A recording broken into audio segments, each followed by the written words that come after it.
오늘 주시는 하나님의 말씀은 룻기 1장 15절에서 18절 말씀입니다.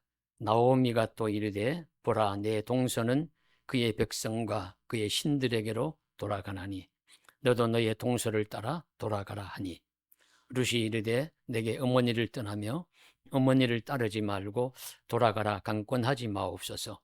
어머니께서 가시는 곳에 나도 가고 어머니께서 머무시는 곳에서 나도 머물겠나이다.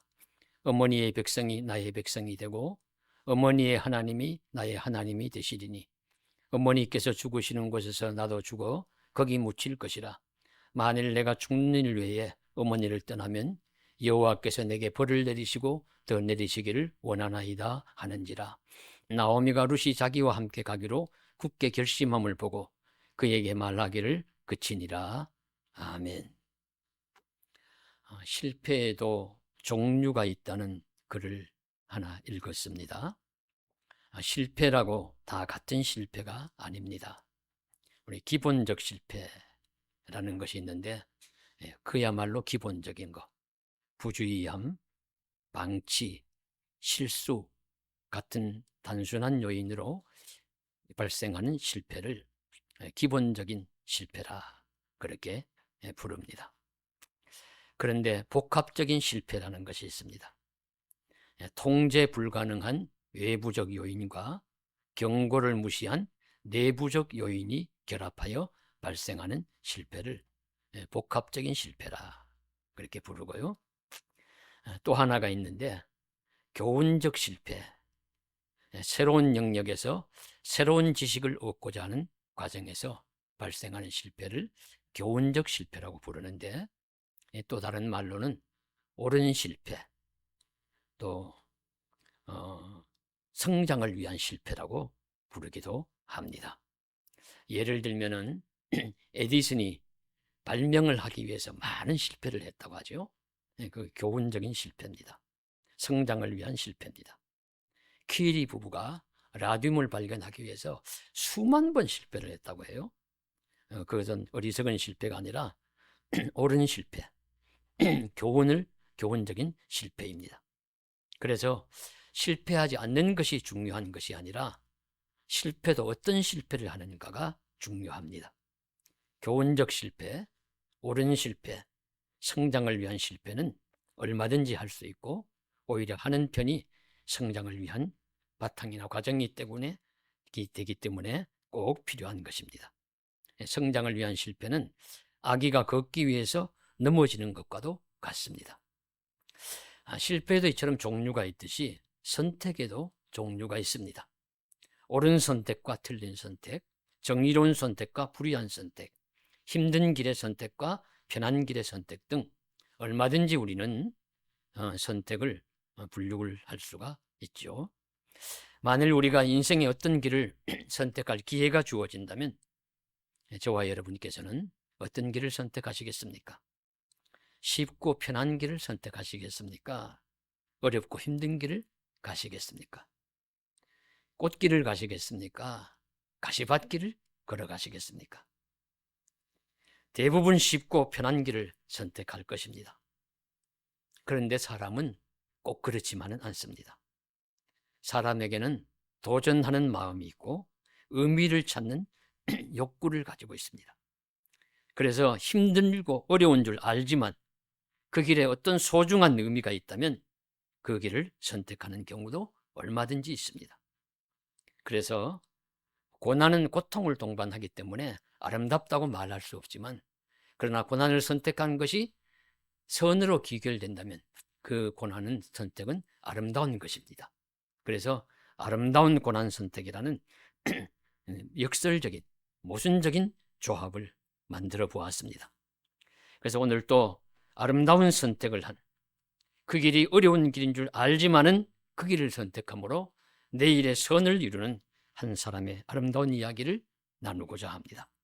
바로 룻에 대한 성경 말씀입니다. 내용은 이러하죠. 사사시대, 사사들이 각 지파를 나누어서 다스리던 그런 이스라엘의 과도기적 시대입니다.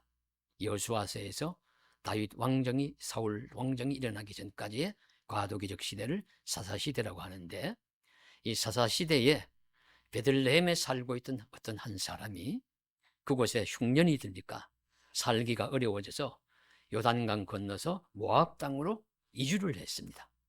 가족들 다 데리고요. 이 아내와 두 아들을 데리고 갔다고 해요. 자, 가서 그저 건강하고 잘 살면 좋았는데 안타깝게도 무슨 일이 있었는지 그만 일찍 죽고 말았습니다. 그래서 아들 둘과 이제 그 아내만 남았죠. 그런데 이 아들 둘이 이제 장성하게 되어서 그곳의 여인들과 결혼을 하게 되었습니다. 결혼을 해서 결혼을 시켰는데, 또 아들들이 결혼하고 잘 살면 좋은데 또 무슨 일인지 애석하게도 이 아들 둘마저 세상을 떠나고 말았습니다. 그러니까 그 집에 이제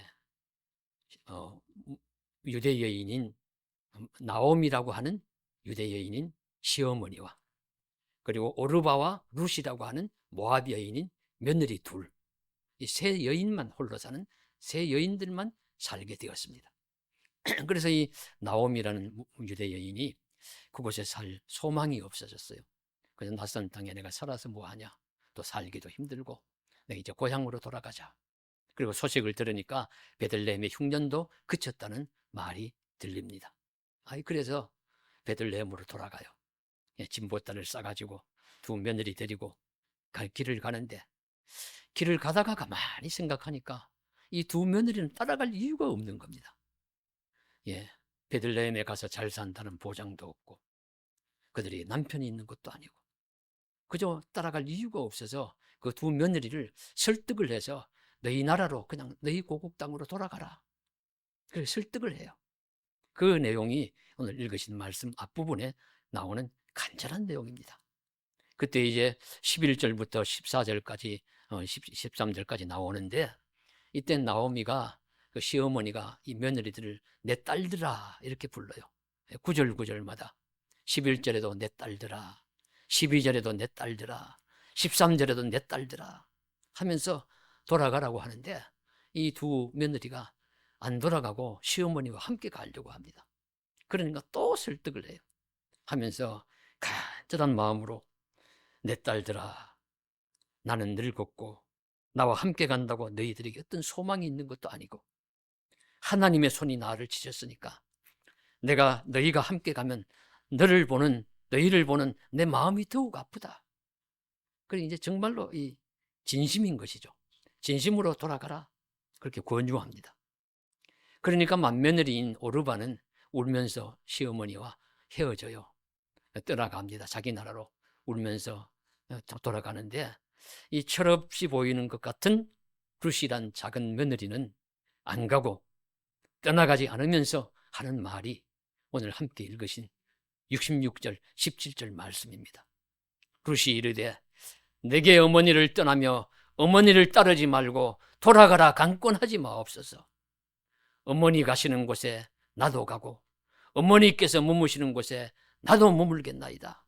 어머니의 백성이 나의 백성이 되고 어머니의 하나님이 나의 하나님이 되시리니 어머니께서 죽으시는 곳에서 나도 죽어 거기 묻힐 것이라. 만일 내가 죽는 일 외에 어머니를 떠나면 여호와께서 내게 벌을 내리시고 더 내리시기를 원하나이다. 간절한 마음으로 이 룻이 이렇게 어머니와 함께 가겠다는 결심을 하니까, 보통 결심이 아니죠. 죽음 외에는 헤어지지 않겠다.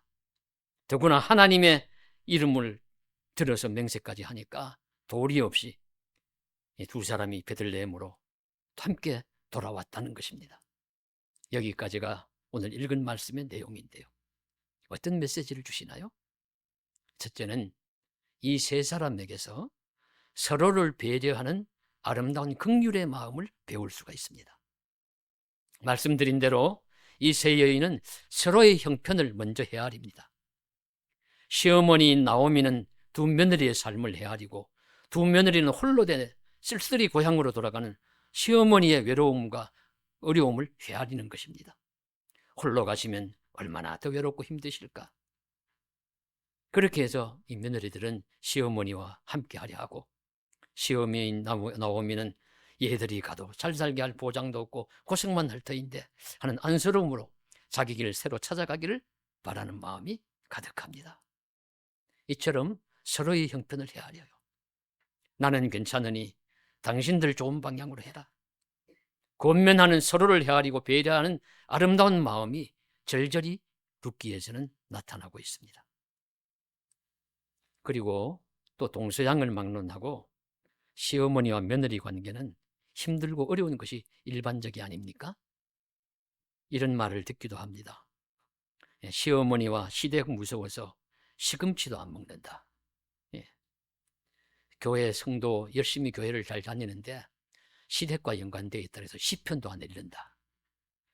그런 말이 있습니다. 그리고 제가 직접 오래전에 신방을 하면서 함께 들었는데, 운전을 하면서 반포대교 근처를 지나는데 그 한 집사님이 하시는 말씀이, 아이고 우리 시댁이 이 반포대교 근처에 있어요. 반포대교만 가면 저는 가슴이 울렁거려 운전을 못해요 하는 이야기도 들은 적이 있습니다.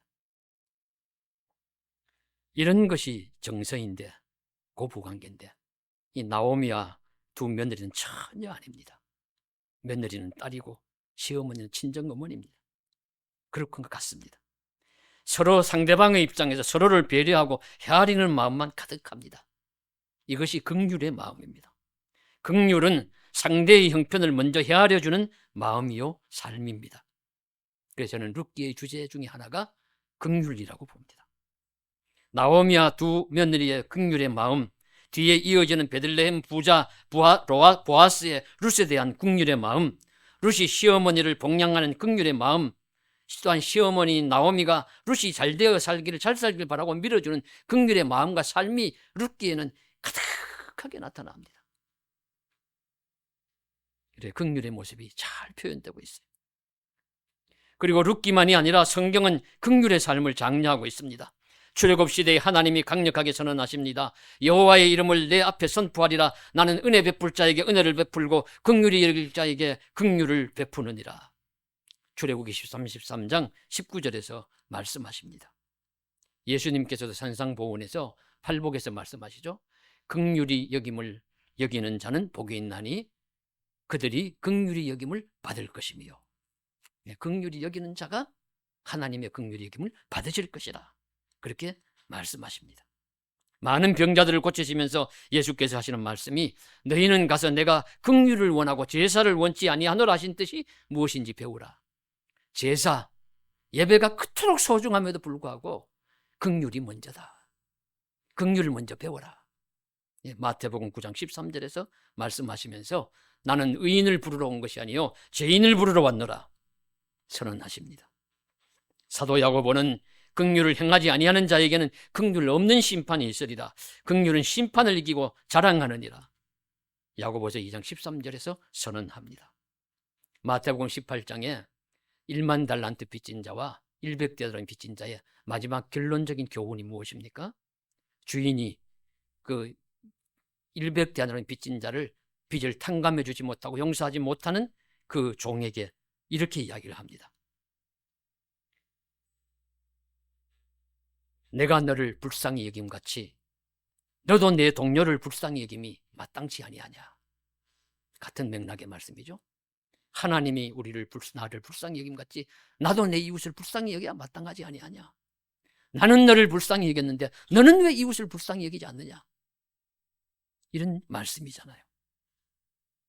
욥기에 욥이 자신을 공격하는 친구들을 향해서 부르짖습니다. 욥기 19장 21절에 나의 친구야 너희는 나를 불쌍히 여겨다오. 나를 불쌍히 여겨다오. 하나님의 손이 나를 치셨구나.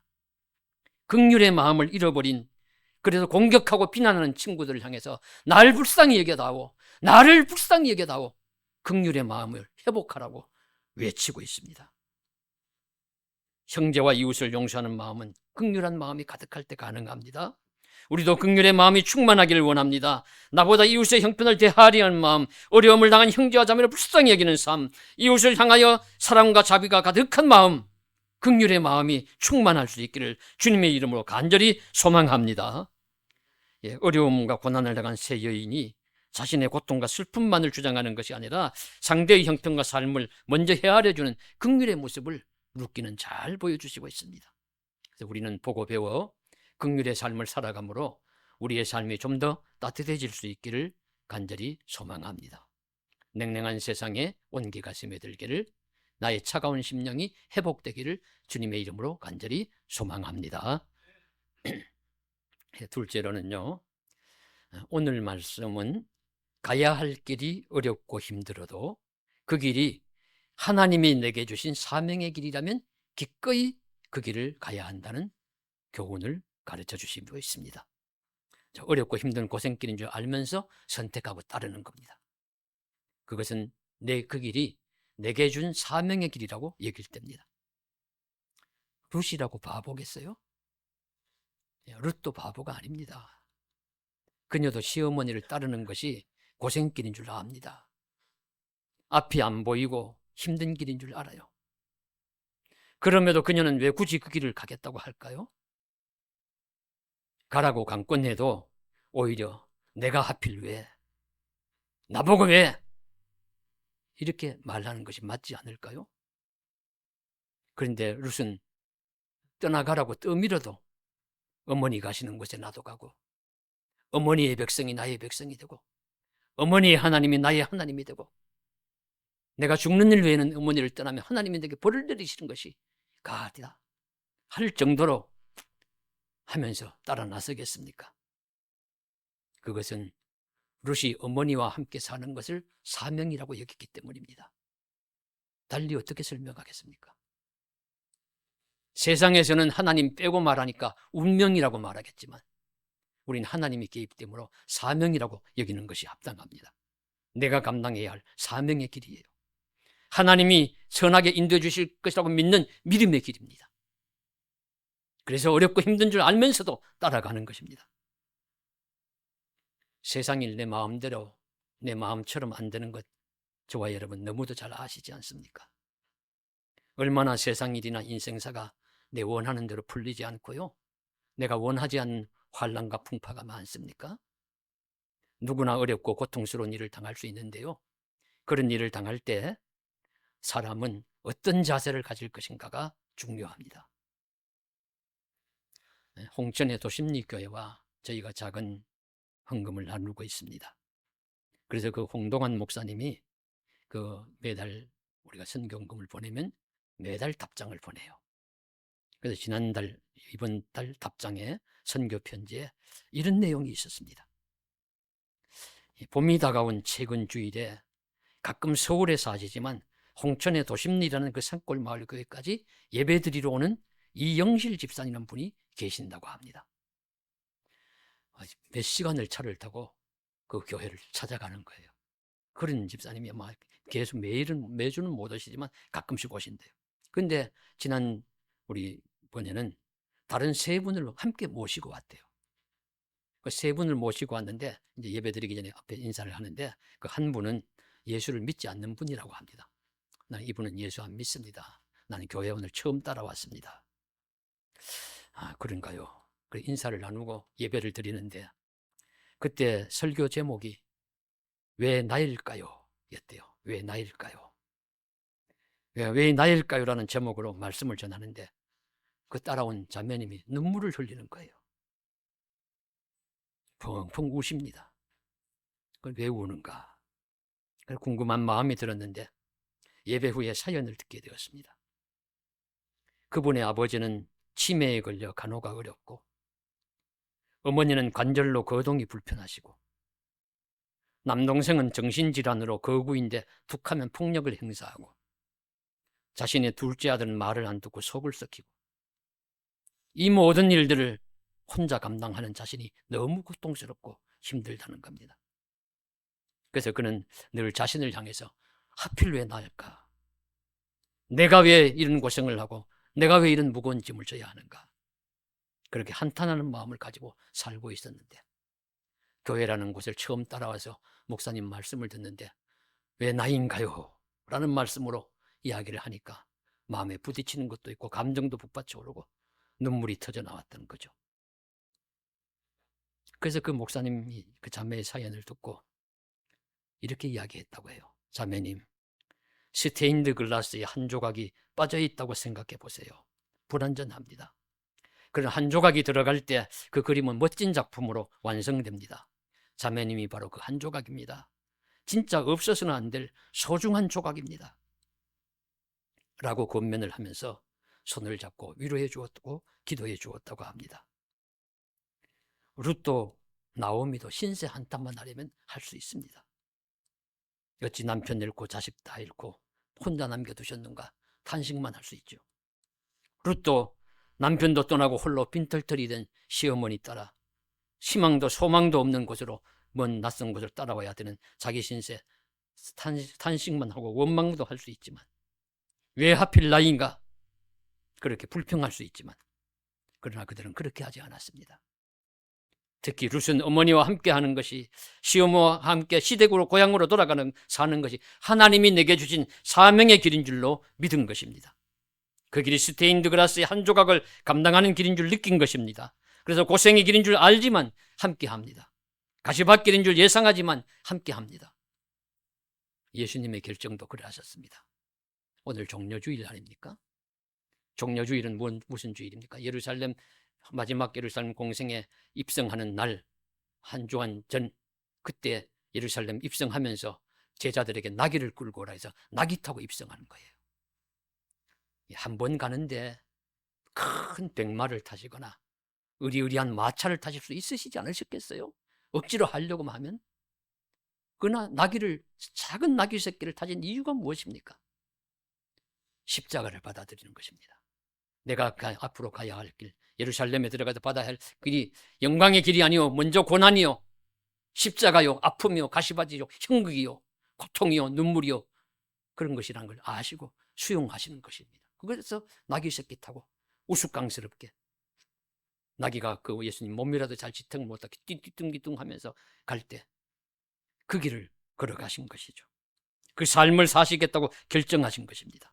쉽고 편한 길이 아니라 힘든 길이요 꽃길이 아니요 쉬고 죽어야 할 십자가 고통의 길이지만 그것이 하나님의 아들로서 세상에 오신 자신의 사명인 줄로 믿었기 때문에 그 길을 걸어가신 것입니다. 우리의 삶도 그러할 수 있습니다. 때로는 더 힘들고 더 어려운 고통의 길인 줄도 알지만 왜 하필 나인가요? 이렇게 원망과 불평하기보다는 감사하고 찬송하면서 그 길을 묵묵히 걷는다면 그 길이 바로 룻이 시어머니를 따르는 길이 될 수 있고 예수님이 십자가를 지고 가는 길일 수도 있습니다. 그것이 의미 있는 길이요 사명의 길이요 결국에는 복된 길이 될 것입니다. 사랑하는 성도 여러분, 우리에게 주어진 길에서 만일 우리가 선택할 수 있는 권한이 주어진다면 그 길이 험하고 어렵고 고통스러움이 예상되더라도 하나님이 원하시는 길, 내게 주신 사명의 길이라면 묵묵히 감당하면서 그 길을 걸어갈 수 있기를 간절히 소망합니다. 아름다운 고난을 선택하는 생명의 복된 길이 될 수 있을 줄로 믿습니다. 셋째로 룻기는 믿음으로 선택한 길은 합력하여 선을 이룬다는 진리를 보여줍니다. 룻기는 완벽한 해피엔딩의 스토리입니다. 처음에는 고난과 불행의 삶이었지만 나중에는 기쁨의 잔치와 아름다운 찬송으로 끝맺음을 합니다.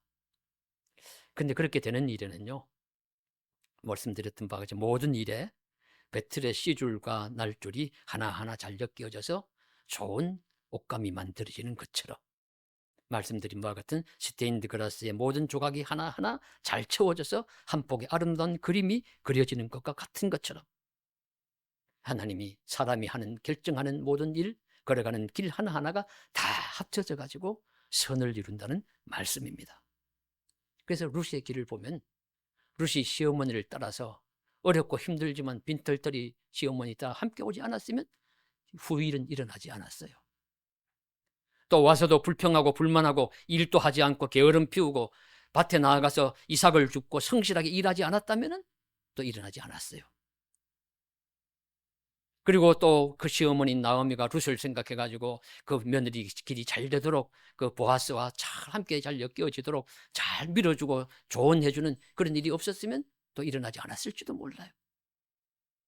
그러나 룻은 어렵고 힘든 길인 줄 알지만은 어머니를 따라왔습니다. 어렵고 힘들고 고단하지만은 어머니를 봉양하기 위해서 밭에 나가서 열심히 이삭을 주었습니다. 시어머니인 나오면은 며느리가 진심으로 잘 되기 위해서 그 보아스라는 유력한 자와 잘 되도록 조언해주고 뒤를 밀어주었습니다. 그랬을 때 이 모든 것을 보신 하나님이 보아스의 마음을 감동시키사 룻에게 연민을 갖게 하시고 사랑의 마음을 갖게 하심으로써 두 사람을 결혼하게 하십니다. 그래서 이 룻이 재혼을 하게 되는데 베들레헴의 유력자인 보아스와 결혼을 하게 되어서 오벳이라는 아들을 낳고, 오벳은 이새를 낳고 이셋은 다윗을 낳습니다. 다윗의 증조모가 되는 것입니다. 다윗은 그 아들들이 대를 이어가지고 그 후세가 유다 이스라엘의 왕이 됩니다. 유대의 최고의 명문 가정, 왕가의 가정이 되는 거예요. 그 가정의 윗대 조상이 룻이 되는 것입니다. 뿐만 아니라 룻은 메시아의 계보에서도 그 이름을 올리는, 비록 이방 여인, 모압 여인, 그리고 재혼한 그런 여인이었지만 그러나 그 이름을 메시아의 계보에도 이름을 올리는 그런 아름다운 이름이 되고 맙니다. 그래서 이 모든 것이 남편을 일찍 잃은 이방 여인이지만 삶을 비관하기보다는 자기에게 주신 사명의 길인 줄 알고 어머니를 떠나지 않고 따라 나선 모압 여인 룻의 아름다운 고난 결정 때문이었습니다. 그야말로 고난과 고통의 길인 줄 알지만 그것을 무릅쓰고라도 시어머니를 따라 베들레헴으로 온 룻의 아름다운 고난 결정이 그 이유라고 할 것입니다. 그래서 우리의 결정이나 선택도 이런 일이 될 수 있기를 원합니다. 우리 눈앞에는 고난 어려움이 있더라도 멀리 보아서는 하나님의 손 안에서 선을 이루는 아름다운 결정이 될 수 있기를 소망합니다.